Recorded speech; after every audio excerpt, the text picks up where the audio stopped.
মশলার পরিবর্তনের দ্বারাই আমরা যে কোনো খাবারের টেস্টটাকেই বদলাতে পারি। আজকে একটা রুই মাছের রেসিপি শেয়ার করব আপনাদের সাথে, যেটা বানিয়ে নিয়েছি একদম নিজের মতো করে। দুপুরবেলা গরম ভাতের সাথে যদি এই রকম একটা মাছের রেসিপি থাকে, তাহলে আর অন্য কিছুর কিন্তু কোনো প্রয়োজনই হবে না। ভিডিওটা যদি ভালো লেগে থাকে, লাইক, শেয়ার এবং সাবস্ক্রাইব করার অনুরোধ রইল। সবার প্রথমে আমি 5 পিস রুই মাছ নিয়ে নিয়েছি। মাছটাকে খুব ভালো করে আমি ধুয়ে নিয়েছি। এরপর মাছের মধ্যে দিয়ে দেবো অল্প পরিমাণে নুন আর হলুদ। নুন আর হলুদ দিয়ে মাছটাকে খুব ভালো করে মাখিয়ে নেব আর রেখে দেবো 10 মিনিটের জন্য। ততক্ষণে আমি চলে যাব পরের স্টেপে। এখানে আমি নিয়ে নিয়েছি দুটো বড় পেঁয়াজ। পেঁয়াজটাকে আমি লম্বা লম্বা করে কেটে নিচ্ছি। এরপর একটা কড়াইতে নিয়ে নিয়েছি পরিমাণ মতো তেল। তেলটা ভালো করে গরম হয়ে গেলে সমস্ত পেঁয়াজগুলোকে আমি কড়াইয়ের মধ্যে দিয়ে দিচ্ছি। গ্যাসের ফ্লেমটাকে মিডিয়ামে রেখে পেঁয়াজটাকে লালচে করে ভেজে নিতে হবে। আজকের রান্নাটা আমি সর্ষের তেলেই করেছি, তবে আপনারা চাইলে অন্য তেলও ব্যবহার করতে পারেন। গ্যাসের ফ্লেমটাকে মিডিয়ামে রেখে ক্রমাগত নেড়েচেড়ে কিন্তু পেঁয়াজটাকে লালচে করে ভেজে নিতে হবে। না নাড়লে দেখা যাবে পেঁয়াজটা একদিকে লালচে হয়ে গেছে, আরেকদিকে কিন্তু ভাজাই হয়নি। সেই জন্য ক্রমাগতই এটা নেড়ে নিতে হবে। পেঁয়াজগুলো হালকা লালচে কালার হয়ে গেছে। এই সময় কিন্তু পেঁয়াজগুলোকে আমি কড়াই থেকে তুলে নেব, নিয়ে একটা প্লেটে রেখে দেবো। তবে এর থেকে বেশি ডার্ক করার দরকার নেই। যখন এটা ঠান্ডা হবে কালারটা কিন্তু আরো একটু বেশি ডার্ক হয়ে যাবে। এটাকে ঠান্ডা করার জন্য একপাশে রেখে দেবো। আর সেম তেলেই আমি মাছগুলোকে ভেজে নেব। মাছগুলোকে দুদিক থেকে উল্টে পাল্টে ভালো করে ভেজে নিতে হবে। মাছগুলো ভাজা হতে হতে আমি একটা মশলা বানিয়ে নেব। তার জন্য এখানে নিয়ে নিয়েছি 1 ইঞ্চি একটা আদার টুকরো আর 4টে কাঁচা লঙ্কা। এগুলোকে আমি রাফলি কেটে নিচ্ছি, কারণ মিক্সার গ্রাইন্ডারে দিয়ে এর একটা স্মুথ পেস্ট আমি তৈরি করে নেব। আর এখানে ঝালটা আর নুনটা কিন্তু আপনারা আপনাদের টেস্ট অনুযায়ী ব্যবহার করবেন।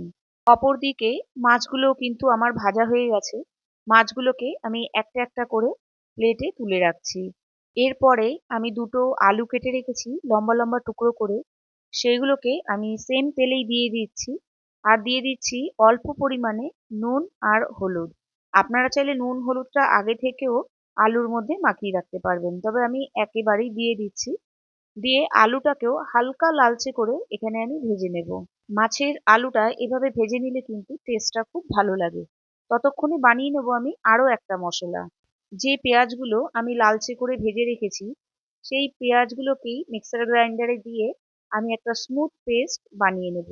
মিক্সার জারের মধ্যে আমি অল্প একটু জলও দিয়ে দিলাম, যাতে পেস্টটা খুব ভালো করে স্মুথ হয়। এখানে আমি পেঁয়াজের অর্ধেকটাই কিন্তু পেস্ট করে নিলাম, আর বাকি অর্ধেকটা রেখে দিলাম পরে ইউজ করব বলে। ততক্ষণে কিন্তু আলুগুলো হালকা লালচে ভাজা হয়ে গেছে। এবার আলুগুলোকেও আমি তুলে একটা প্লেটে রেখে দেবো। এবারে সেম তেলেই কিন্তু আমি রান্নাটা করে নেব।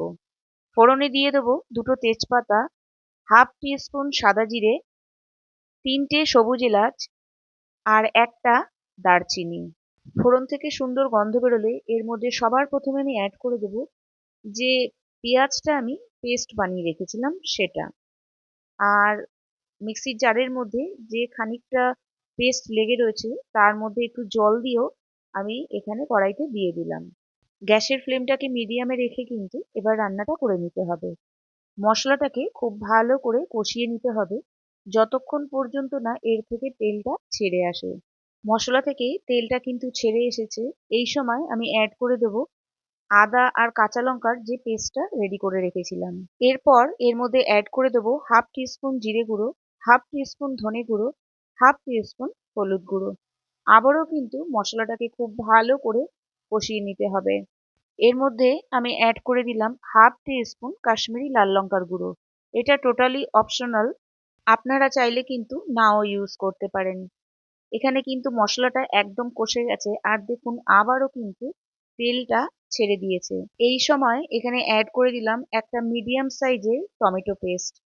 আবারও কিন্তু মশলা কষানোর পালা। মশলাটাকে খুব ভালো করে কষিয়ে নিতে হবে। তবে এই সময় আমি এখানে অ্যাড করে দেব কড়াইশুঁটি। এটা যদি আপনারা অপছন্দ করেন তাহলে নাও ব্যবহার করতে পারেন, তবে শীতকালে যেন মনে হয় কড়াইশুঁটি ছাড়া যে কোনো জিনিসই ঠিক সম্পূর্ণ হয় না। যাই হোক, আমার ভালো লাগে সেজন্য আমি অ্যাড করে দিলাম। এবার কড়াইশুঁটি সহ মশলাটাকে খুব ভালো করে কষিয়ে নিতে হবে যতক্ষণ পর্যন্ত না এর থেকে আবারও তেলটা ছেড়ে আসে। তবে খুব বেশি সময় কিন্তু এখানে মশলাটা কষানোর জন্য লাগবে না। মিনিট দুয়েকের মধ্যেই কিন্তু মশলাগুলো দেখবেন কষে যাবে। আর এখানে অ্যাড করে দিলাম পরিমাণ মতো নুন। মশলা থেকে তেলটা ছেড়ে আসলে এর মধ্যে আমি অ্যাড করে দেবো 1 টেবিল স্পুন কাজু, 1 টেবিল স্পুন চারমগজ আর 1 টেবিল স্পুন কিশমিশ বাটা। এগুলোকে আমি আগেই একটু গরম জলে ভিজিয়ে রেখেছিলাম। ভিজিয়ে রেখে একটা স্মুথ পেস্ট তৈরি করে নিয়েছি। আবারও মশলাটাকে খুব ভালো করে 1.5 থেকে 2 মিনিট কষিয়ে নিতে হবে। দেখবেন আস্তে আস্তে তেলটা ছাড়তে শুরু করেছে। দেখুন এখানে কিন্তু তেলটা একদম ছেড়ে এসছে, তার মানে মশলাটা কিন্তু একদম কষানো হয়ে গেছে।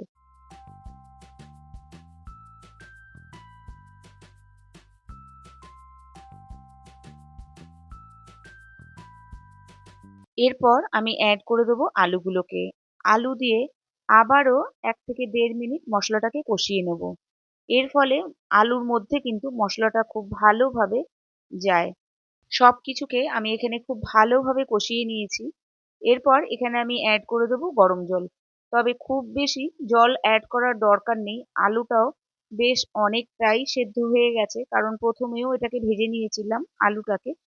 আর এটা খুব বেশি ঝোল রাখলে ভালো লাগবে না। এটা কিন্তু একটু মাখা মাখা হলেই ভালো লাগবে। জলটা যখন খুব ভালো করে ফুটে আসবে তখন এর মধ্যে আমি অ্যাড করে দেবো ভেজে রাখা মাছগুলোকে। খুব ভালো করে সবকিছুকে মিশিয়ে দিয়ে আমি এটাকে ঢেকে রেখে দেবো যতক্ষণ পর্যন্ত না আলু আর কড়াইশুঁটিটা ভালো করে সেদ্ধ হয়ে যায়। তবে খুব বেশি সময় কিন্তু লাগবে না।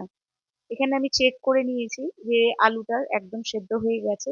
সবশেষে আমি অ্যাড করে দেবো 1/4 টিস্পুন গরম মশলা পাউডার। আর অ্যাড করে দেবো যে পেঁয়াজটা আমি বাঁচিয়ে রেখেছিলাম অর্ধেকটা, তার থেকে অর্ধেকটা আমি এখন এখানে মিশিয়ে দেবো। মিশিয়ে সবকিছুকে খুব ভালো করে আবারও মিশিয়ে দেবো। দিয়ে কড়াইটাকে ঢেকে রেখে দেবো 2 মিনিটের জন্য। রেসিপিটা কিন্তু দুর্দান্ত হয়েছে।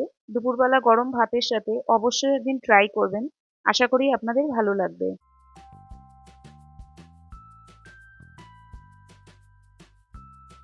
সবশেষে গার্নিশ করে দিচ্ছি কিছু চেরা কাঁচা লঙ্কা আর লালচে করে যে পেঁয়াজ ভাজাটা রেখেছিলাম সেটা দিয়ে। আজকে তবে এই পর্যন্তই, আবার দেখা হবে আরেকটি নতুন রেসিপির সাথে। ভালো থাকবেন, সুস্থ থাকবেন, টাটা।